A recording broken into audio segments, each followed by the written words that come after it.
Stop right there. Yeah, you. If you like all things entertainment, current events, or Hollywood, then look no further. Creator to Creators, hosted by director Meosha of Horror Noir, interviews filmmakers and creatives from around the world. Join in on the fun, guest celebrities, and informative information to have as a creator. Hit subscribe and stay connected to Creator to Creators. Hey guys, welcome to Creators today. Today we have a special guest. Kirsten Keeton. Hey, welcome to the show, darling. Thanks for having me. Of course. Thank you for coming. I love talking to people and just hearing about the journey. And I always say it starts where, when we're young and how that just kind of will tell you where we're going to go, like the things that we're doing when we're kids. So tell me from the beginning, where are you from and what was your childhood like growing up? Oh, I was born in Los Angeles, Van Nuys to be specifically, but raised in Bakersfield, California, for the majority of my life. And as a kid, I like to do anything involving creative arts projects. That was my jam. I did a lot of art, a lot of hand drawing, a lot of painting. I had a godmother, rest in peace, who used to buy me a ton of art books, how to draw books. And she used to do art herself. She was a really amazing artist. And she would send me, and she was into everything too. She was still watching cartoons. She watched anime. So she would give me all of her art books that she wasn't using anymore. And I used that to kind of, learn how to draw because she saw I took an interest in that. I used to sing in the church a lot because my whole family did, my cousins did. So it was like a whole, family thing. And my mom and all my aunts and my grandmother would all be, singing in the adult choir. We were all in the kids choir. And so I did love to sing. I loved to dance. I was in ballet when I was younger, gymnastics. And then as I got more into junior high, it was more like, contemporary, like modern hip hop dancing and all that good stuff. So yeah, all the way around. And throughout that time, I also loved movies and film. And early on, my dad actually used to make music videos with his camcorder. So he would make a music, like him and my mom filmed one of him singing like Luther Vandross with him sitting in a chair next to a fire. And then he started making some with us. And so my brothers had music videos to like Casey and JoJo and Cisco. And they were all really creative and funny. Jay-Z. Like one of my favorite ones that they did that I actually got to be in was if you heard of that Jay-Z song, Come and Get Me, Yeah. we got to do a music video with that. And we got to wear our nice, my parents, they got us some nice coats. And I had this nice fluffy white one. Be bobbing in the background, acting like we're playing dominoes. That's so But yeah, cool. he would tape it piece by piece. And I remember one of the music videos I got to do was Lauryn Hill's X Factor. And mind you, I was in the 5th grade. And I ended up singing that for the talent show too, which is so wholly inappropriate in retrospect. But my 5th grade teacher, Mrs. White, she really gave me the confidence to do that. But yeah, I was always a very didn't seem like I was that talkative or outgoing, I guess, until you got to know me or until I got to do something creative. And then you wouldn't hear me stop talking. But yeah, that was what I was doing. I used to, of course, like a lot of girls, makeup dances with my friends in junior high. But as far as film and movies, always been exposed to everything. And even stuff I had no business watching, I was watching it. I was taking it all in. That's how I learned a lot of stuff that I know. And then of course, your parents, fill in all those blanks, for you sometimes, or sometimes they start something and then you watch it in a film and then you kind of understand even a conversation you aren't supposed to be a part of, per se. But it helped kind of, watching all those movies and TV shows, it helped build an understanding. And so in my mind, I feel like I've always been very kind of realistic about things because they were very, they weren't open books when I was younger, but they were very kind of forthcoming about things. Right. Yeah, I remember one time in 6th grade, I'll never forget, we were having like the sex talk. And it was only because I brought a permission slip home because my health class was like, hey, you know, we're going to talk about sex. So your parents have to sign this permission slip. And it was like during PE, it was like this little mini series, which is not enough in my honest opinion, but whatever. So I go and I bring my parents a permission slip, and then like my mom and dad, you know, started explaining. My dad was like, I was like, so, you know, and he was like, so it's basically when a man puts his thing into a woman's thing. And he said the medically accurate words, right? I was like, oh, and since I have 4 siblings, I was like, oh, so you two had sex like 4 times? And he was like, no, more like 4,000. So it was just like that kind of thing that was like, oh, okay. And then you put the pieces together. Oh, so just because you have sex doesn't necessarily mean you're going to get pregnant. And then that's how I like, you know, and I think that's how all kids learn. You kind of like put the pieces together and stuff like that. And then as far as art goes, I was just, anything that I saw, I kind of took it in and then, you know, spit it out. So I was very, as kids, curious. We used to do a lot. I start to think we used to do like shows.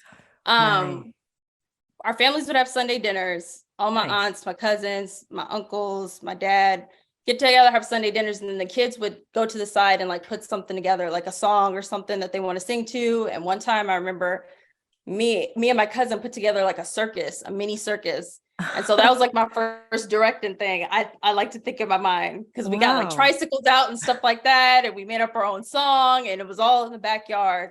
But yeah, we used to make a lot of stuff together, and it was a lot of us. So everybody had their own personality. So it was fun. That's cool. And it sounds like your parents were super creative, like honestly, that and supportive of whatever you guys had going on, which is great.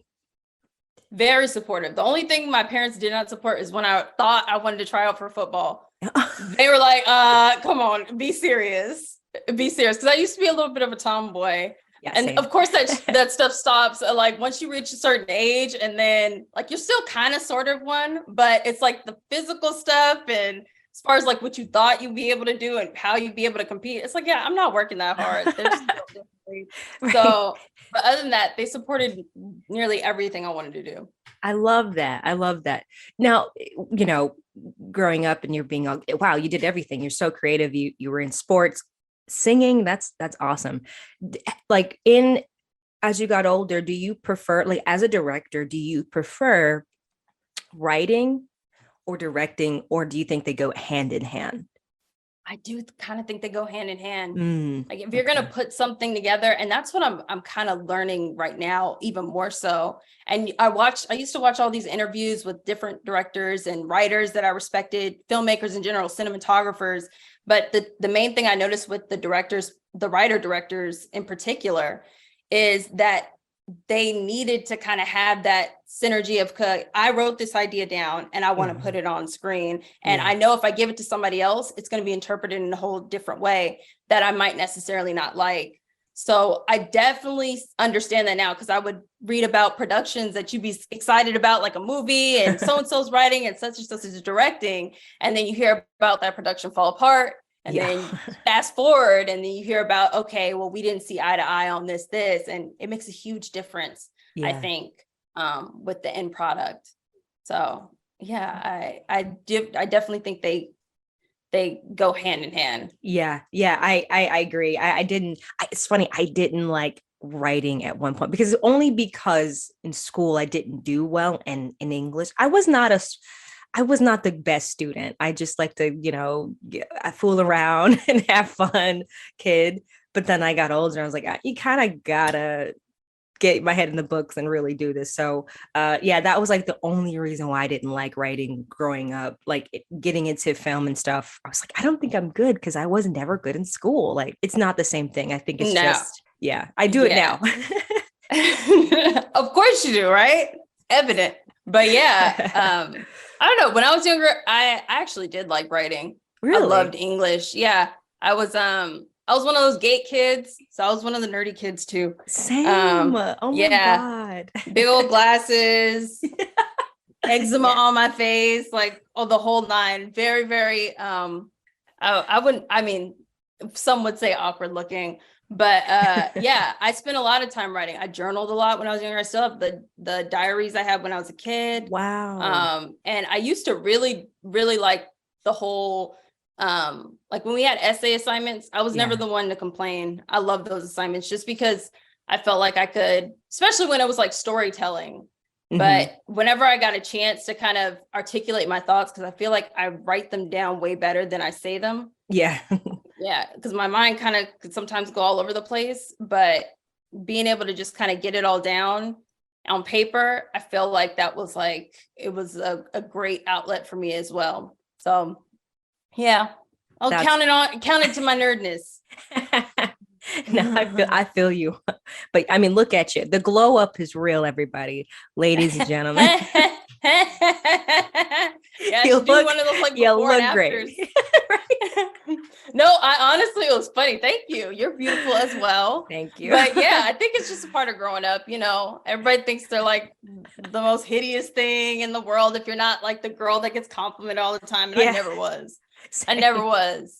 Same. The only person that really pumped me up, I would say, honestly, is my family, and particularly my dad. He would always tell me I was pretty, even though I knew I wasn't like that. As a kid, I was like, I know you're not telling the truth, but thank you so much, you know. And as I got older, I in retrospect, I really appreciated that. It really helped with my confidence. For sure. Shout out to Dad. Yes. So so it's so cool because like I love like you're super talented, and like I looked at your stuff on YouTube, and you just have just such a great personality. The new project that you're working on, like it's so like when I look at you, I wouldn't think that would come from you because you're just, I don't know, you just seem like just the really like you have your personality. It seems like you would do like a romantic comedy or something. I love romantic comedy. But the fact that you do horror is amazing. I'm like, yes. Because I feel like that's like I don't know. Horror is like the one genre of film that I got to watch with my parents where no matter how crazy or gory or inappropriate, everybody was kind of on board. Yeah. Like like my whole family too, like my aunts, my cousins, like we all, no restrictions when it came to horror films. So I think, and there's just like an element of comedy in it sometimes, depending on how you're watching it. You know what I mean? Yes. That makes it kind of disarming in a way. And it's easier to watch that kind of film in a group than say a drama or, you know, even sometimes romantic comedies. It's just kind of like, you're not going to hit it every time with everybody because not everybody's into that kind of comedy. But with horror, you find a lot of things that maybe aren't supposed to be funny that are funny or, you know, scenes that aren't so scary. They'll be funny and you can still enjoy the film with, even if it's like a shitty movie, you could still enjoy it in any context. And I think that's why I respect about the genre the most is just how malleable it is. And it's always been like the movies, the kind of movies that I get the most excited about. I love that. Okay. I love that. I do. And so we don't see too many, you know, I like the fact that you're doing horror. Do you consider yourself a horror filmmaker or do you consider yourself like just a filmmaker in general that just you like making that genre? The latter. Yeah, definitely. Same. But people think I'm like, I like horror. I do, but I want to do something like crazy, like a Bollywood movie, something crazy that you wouldn't think I would do. Like, because I feel like you can put yourself in a box and then that's all people see you for. Yeah, you definitely can. But it all depends on how you know, if you're writing it, you know, that's where you plant the seed right there that you don't have to be restricted by those kind of notions and whatever tag people want to put on it, they can put on it. But you can branch out if you want to, girl. You're a writer. You know what I mean? You're not going to allow people to put you in a box. Right. Absolutely. Amen. Talk about a little bit, deliver us. Like, you know, for the people that are listening, what inspired that? And what do you want people to walk away with once they watch it? Okay. So what inspired it? Honestly, of course, it's one of those stories that came about during the pandemic, right? So I was visiting my parents a lot, like, and then finally it was just like, hey, like I'm chilling with y'all until, you know, this whole thing shakes out. And all my best ideas, honestly, I brainstorm with my mom. Like that's who I bounce off of a lot. My dad has some good story ideas too, but they'll always be like, hey, Kirst, I thought about this, write that, da, da, da, da, da. Well, it was one incident where my cousin, she was getting her packages sent to my mom's place because she used to live there before she moved to Atlanta for a little bit. She was like subleasing a room. And so then the packages kept coming, but they weren't stuff that she ordered. And it would be like random stuff like a doggy bed, men's XL t-shirts, humidifier. And they kept coming for like a good, like, I would say like a period of like 6 months. Wow. And no idea where they were coming from. And I was like, and me and my mom were like, that gotta be like a good idea for a story. And then I just started kind of building on that, like, ooh, what would be in the boxes and what would prompt this kind of thing? And how would you react? I mean, we can't stop these boxes from coming. How would you stop some boxes from coming that were just coming to your house? And how would you get rid of them? And it became like that kind of thing. And I was just like, oh my gosh, I want to write about this. And then like a lot of it's changed, like from like the first draft, of course, you know, like from the first draft to where it is now, so many things have changed about it. But I am excited. I'm currently working on the feature version of it because I think it'll delve into a lot of things more, but I want to explore familial relationships mainly. And then also this idea of consumerism and, you know, how even myself during the pandemic, and I'm sure a lot of people, the most excitement I got is when I ordered something that I knew I ordered and that it came in the mail, and just how happy you are to kind of have things that you really don't need. And it was like, it was already a problem. And when I lived in LA and like my apartment, but it was an even bigger problem when it's like your home address, you know, like your mom's address. So it's like stuff, you know, it's not going to get stolen. Right. And then just stuff can come in even more frequently. And I was just, And then as I started thinking about those two things, I was like, oh, I can put together a good story here. And then, you know, the other stuff came, like the influencer aspect came. Actually, after I sent a draft of it to my friend and her husband, she's an actress and he's a DP. And I originally had the main character, Joy, as an author. And they were like, you should make him an influencer.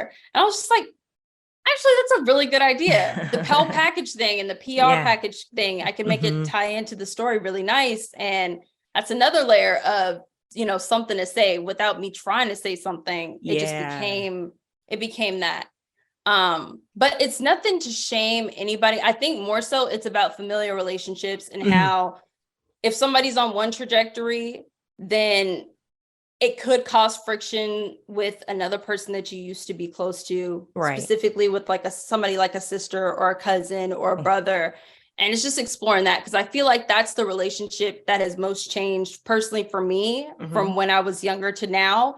It's just how different, you know, family is when you get into adulthood and you're not around these people every day. How much the dynamics change and how kind of sad that is. So I wanted to really kind of dig into that and, you know, I'm excited. Found some things. No, it's great. And I mean, you know, for those who don't know, I'm actually a part of the project. Full disclosure. Full disclosure. No bias here. Oh man, no, thank you so much for having me on it. I'm so excited. Like, I think I told you before, I was like, I've never worked with a female director, so I'm like stoked. I mean, you work with me, like, and no bias to men. I love men. God bless you guys. But starring a woman character versus it coming from a man's perspective, I'm sure it's great, but it's just not the same. Like, women just have a different way of telling stories. I don't know. Do you feel that way about it? I definitely agree. I definitely feel like when it comes to certain like actions that certain female characters take, sometimes you can kind of tell when it's just like, oh, that kind of doesn't, you know, it doesn't really mesh with how it really is, but this is their story, you know what I mean? So let them have that. But I definitely hear where you're coming from. It's different. But all kudos to men. I got a lot of male producers. We love y'all. A man, you know, a producer who happens to be male introduced us. And actually mentioned you. So Thank you. Yeah, that's how we got introduced. J. Scott Goldberg, shout out. Thank you, Jay. But yeah, so all the producers too. Terrence Kelsey, Jason Hampton, Ivatrice Littles, all you guys. What's up, Darin Scott? Hey. Da-da. You know what I mean? Shout out to you guys. But yeah, we love guys here. We love guys. Yes, absolutely love guys. But yeah, women in film. Women's History Month. Drop the mic. Let's get to the smoke. I like to bring a little bit of smoke up in my questions. Oh, hey. Okay.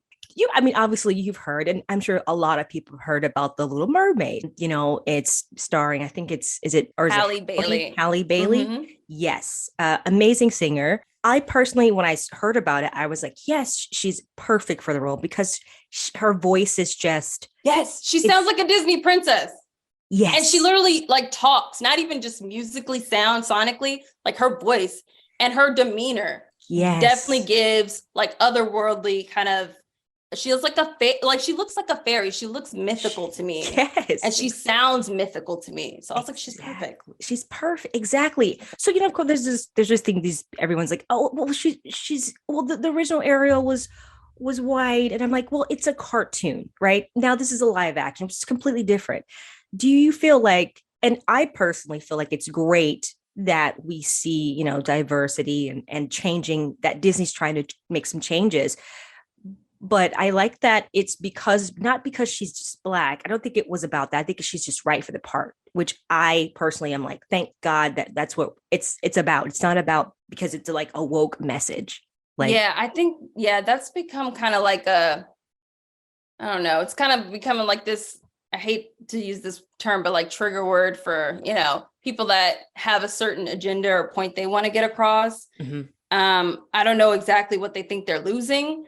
But it's one film. I feel like the story in the tradition of storytelling, it's going to get retold plenty of times, probably with different other actresses of different races.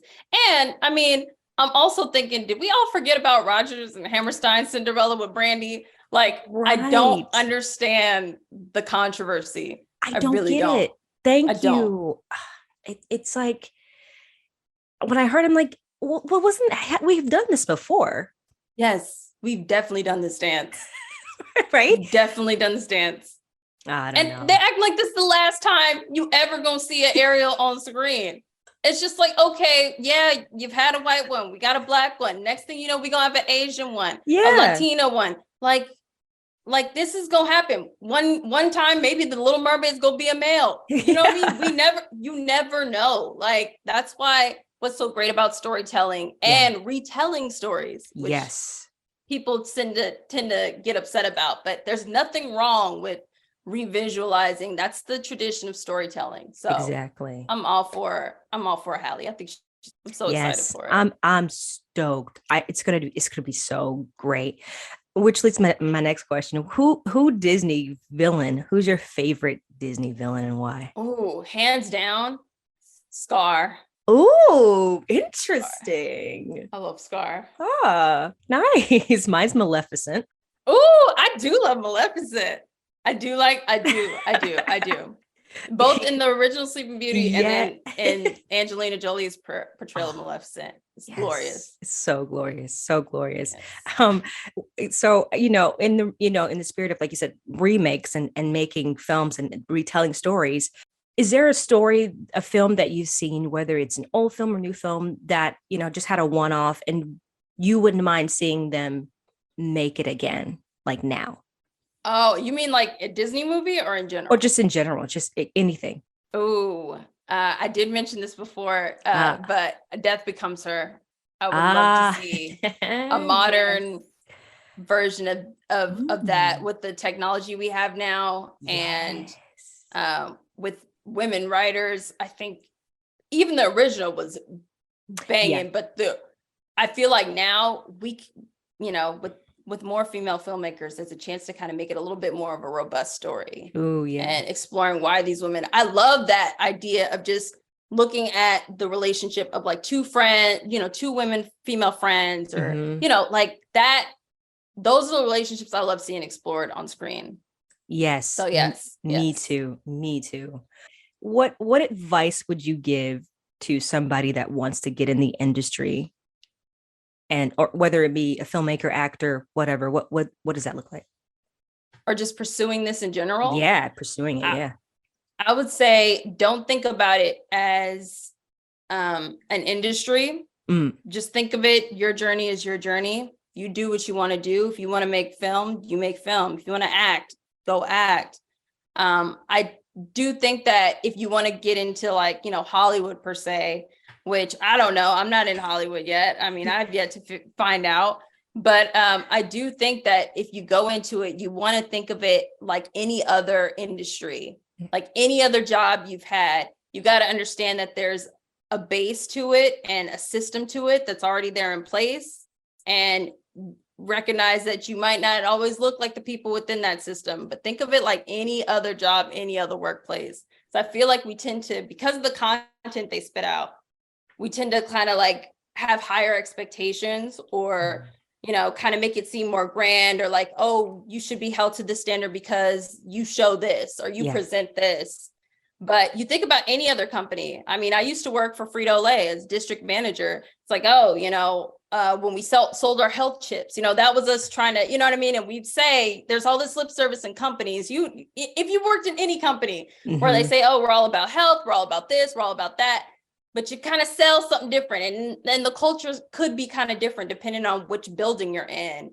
Like it's kind of, I hear about that in fitness too. You know what I mean? It's just like, there's all these industries that they kind of operate the same way. It is a business, but if you have your own set of goals and know what you're coming in there to do, then all the other stuff, of course, it's gonna, it'll piss you off sometimes. It'll make you uncomfortable, but all that stuff shouldn't get in the way of what you really want to do. So if you can't feel like you want to operate in that system, and you can, go for it. If you feel like you can't anymore, you have a choice. You don't have to do that either. You can go make it on your own. So I think a lot of people are opting to make it on their own, which is fun. I love that. There's a space for it now. You know what I mean? All these streaming sites, there's a place for it. It's so great. We live in such a great time now that we can, like you said, make a film and put it out on all these different sites. It's not just has to be, in the theater. You have like everything's online now, so you can sell it. It's a beautiful time. This is a fun question I like to ask, and I promise it's my last one. Loyalty or respect? Which one would you choose, and why? Which one do you prefer? Respect. I like that. I hate That's to a say good it. answer. That's a good answer. Respect. Definitely. You can get a lot of loyal people if they respect you. Loyalty sometimes doesn't come with respect. Loyalty comes with, hey, I know how you're going to act. So I know I can act this way, even though I wouldn't do that with somebody else, So just because they're there doesn't necessarily, I don't know. I have different feelings on loyalty. I don't think it's like the be all end all. I think respect is higher on my list. I like that. That's a great answer.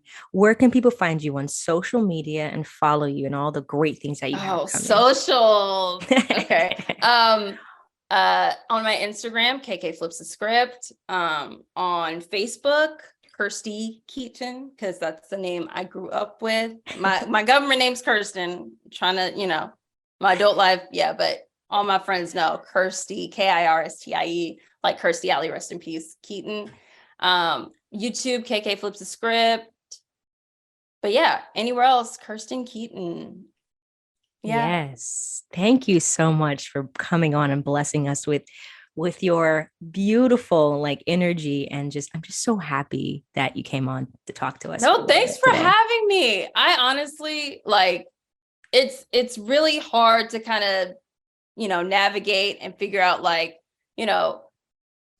don't know, kind of like when being in film and actually even being an adult in general and trying to meet new people and meet new friends. I know it's just awkward. And so to meet somebody who's like you, just so open and so kind and so considerate and interesting, it's a rare find. So I am so happy and honored that you even invited me. Like this whole experience has just been me meeting a lot of like-minded people who are just really genuinely in love with the craft and are so open and open-minded. And I just, it's refreshing and I love it. So thank you so much. Ditto. And I thank you. And thank you all for listening. And always remember to live, love, laugh. We'll see you guys next time.